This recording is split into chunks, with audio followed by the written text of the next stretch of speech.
तो आज हम करेंगे बेसिक मैथमेटिक्स के प्रीवियस ईयर का क्वेश्चन पेपर जो कि 2023 का है। इसका सेक्शन ए हमने ऑलरेडी कंप्लीट कर लिया है और सेक्शन बी का भी हमने क्वेश्चन नंबर जो फर्स्ट है यानी कि क्वेश्चन नंबर 5 हमने ऑलरेडी कर लिया है। तो आज हम करेंगे क्वेश्चन नंबर 6।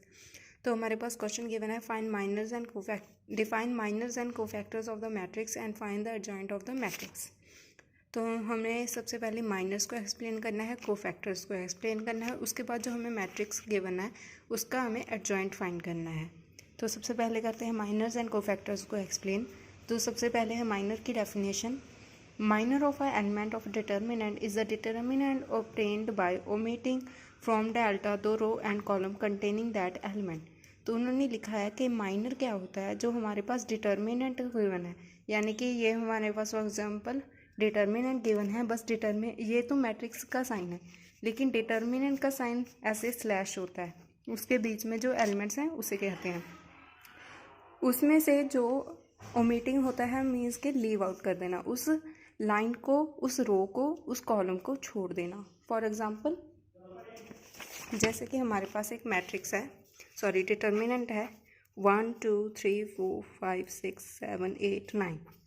तो हमें जो इस एलिमेंट का जो है कोफैक्टर फाइंड करना है, तो हम क्या करेंगे, माइनर फाइंड करना है, तो हम ये वाली रो, ये वाला कॉलम और ये वाली रो छोड़ देंगे। उसके अलावा जो एलिमेंट्स होंगे उनको सॉल्व आउट करेंगे। 3 5 8 9 इनके करेंगे आपस में क्रॉस मल्टीप्लाई, 9 3 ज़ा 27, सेंटर में आता है माइनस का साइन, 8 इंटू 5 40। इसे सॉल्व करके जितना भी आएगा वो हमारा उसका माइनर होगा। तो इस तरह से उन्होंने कर दिया है जो माइनर को एक्सप्लेन।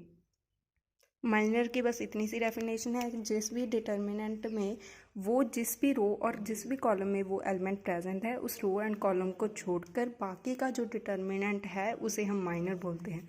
उसके बाद हमारे पास है कोफैक्टर की डेफिनेशन। कोफैक्टर क्या होता है, the cofactor of the element occurring in the mth row and the nth column is -1 m + n times its minor. तो उसमें क्या है, ये होता बिल्कुल माइनर ही है।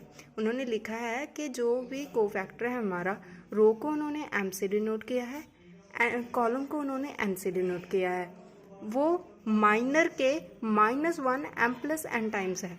फॉर एग्जाम्पल जैसे कि हमने इसे सॉल्व किया था, तो हमारे पास इसका आंसर क्या आया था, -13। तो उन्होंने कहा है कि जो हम भी हमारा एलिमेंट है वो उसका माइनर तो है ही है, लेकिन वो उसके -1 टाइम्स m + n है।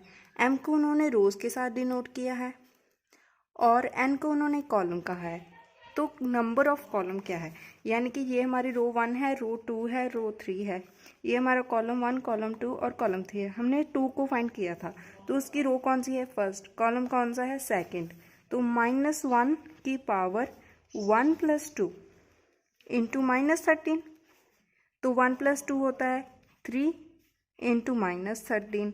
-1 की पावर अगर ऑड में हो तो वो -1 ही आएगा, क्योंकि माइनस की पावर अगर 3 है तो वो माइनस रहेगा। अगर इवन होगी यानी कि 2 के टेबल पर आती होगी तो वो उसे हम प्लस लिख देंगे, लेकिन ये ऑड है तो इसे माइनस रखेंगे। 1 की क्यूब 1, -13 एज इट इज़।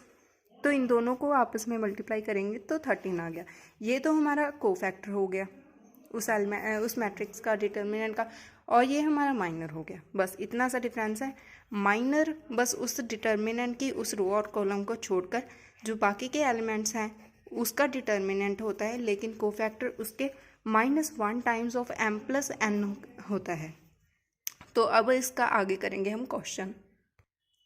तो हमने यहाँ तक जो क्वेश्चन है उसे सॉल्व कर लिया है। उसके बाद उन्होंने कहा है कि एडजॉइंट ऑफ मैट्रिक्स फाइंड करो हो, उन्होंने हमें मैट्रिक्स दिया है। तो एडजॉइंट क्या होता है, सबसे पहले जो भी हम कोफैक्टर्स निकालते हैं एक मैट्रिक्स के, उसका जब हम ट्रांसपोज कर देते हैं तो वो बन जाता है हमारा एडजॉइंट। तो हमारे पास ये वाला मैट्रिक्स गिवन है, adjoint is equal to cofactors का हम मैट्रिक्स बनाएंगे, उसका कर देंगे ट्रांसपोज। तो सबसे पहले हम जो है कोफैक्टर फाइंड करेंगे। सबसे पहले हम जो कोफैक्टर को ए के साथ डिनोट करते हैं। ए हमारा A1 4, हमारी ये वाली रो 1, रो 2, रो 3 है, कॉलम 1, कॉलम 2, कॉलम 3 है। तो सबसे पहले हम A11 यानी फर्स्ट रो फर्स्ट कॉलम यानी कि 4 का जो है कोफैक्टर फाइंड करेंगे। तो ये वाली रो और ये वाला कॉलम जो है छोड़ देंगे। उसके बाद जो ये वाले एलिमेंट्स हैं उनकी करेंगे क्रॉस मल्टीप्लाई। सबसे पहले हम -1 के पावर 1 + 1 कर देंगे रोज़ प्लस कॉलम्स। उसके बाद हम ये वाला एलिमेंट्स लिखेंगे 3 -6 0 -7। उसके बाद हम A12 को निकालेंगे। A12 हमारा ये रहा 1 -5 -6 -7 -1 की पावर 1 + 2। तो उसके बाद हम कर देंगे इनकी क्रॉस मल्टीप्लाई। तो हमारी -1 की पावर पहले तो 2 हो गई, उसके बाद 7 × 3 -21 + 0। तो हमारी इसकी पावर माइनस की पावर अगर इवन में है यानी कि 2 के टेबल पर जा रही है तो उसका प्लस हो जाएगा 1 की पावर 1 -21। तो हमारा A11 क्या आ गया माइनस का 21। उसके बाद हम निकालेंगे A12 विद सिमिलर मेथड। तो -1 की पावर क्या है 1 + 2 यानी कि -1 की पावर आ गई 3। उसके बाद 1 × -7 तो -7 माइनस सेंटर में हमेशा माइनस रखते हैं 6 × 5 30 माइनस प्लस 30। तो हमारा आ गया -1 क्योंकि ऑड पावर है। उसके बाद हमारा आ गया माइनस प्लस तो माइनस का 37 माइनस × माइनस प्लस 37। ये हमारी A12 आ गया। इसी तरह से मैं सभी के सभी जो है कोफैक्टर्स निकाल देती हूँ। तो अब मैंने सभी एलिमेंट्स के कोफैक्टर्स फाइंड कर लिए हैं। आप चाहें तो स्क्रीनशॉट ले सकते हैं। इसी तरह से हमने सभी जो है कोफैक्टर्स फाइंड कर लिए। तो कोफैक्टर्स का मैट्रिक्स हमारा इस तरह से बनता है। सबसे पहले हम फर्स्ट रो, उसके बाद सेकंड रो और उसके बाद थर्ड रो वाले एलिमेंट्स लिखते हैं। तो एडजॉइंट क्या होता है कोफैक्टर्स के एलिमेंट्स का ट्रांसपोज। तो मैंने सबसे पहले कोफैक्टर वाले एलिमेंट्स लिख दिए हैं। तो अब हम इसका करेंगे ट्रांसपोज। ट्रांसपोज में क्या होता है जो हमारे रो के एलिमेंट्स हैं उसे हम कॉलम में लिख देंगे। तो हमारे -21, उसके बाद क्या है 37 वो यहाँ पर आ जाएगा। उसके बाद 15, उसके बाद 14 -43 -10। उसके बाद थर्ड रो है तो थर्ड कॉलम में कन्वर्ट हो जाएगी इस तरह से। तो एडजॉइंट ऑफ ए क्या है हमारा एडजॉइंट A = ये वाला हमारा मैट्रिक्स जो है आंसर आ गया हमारा। Thanks for watching.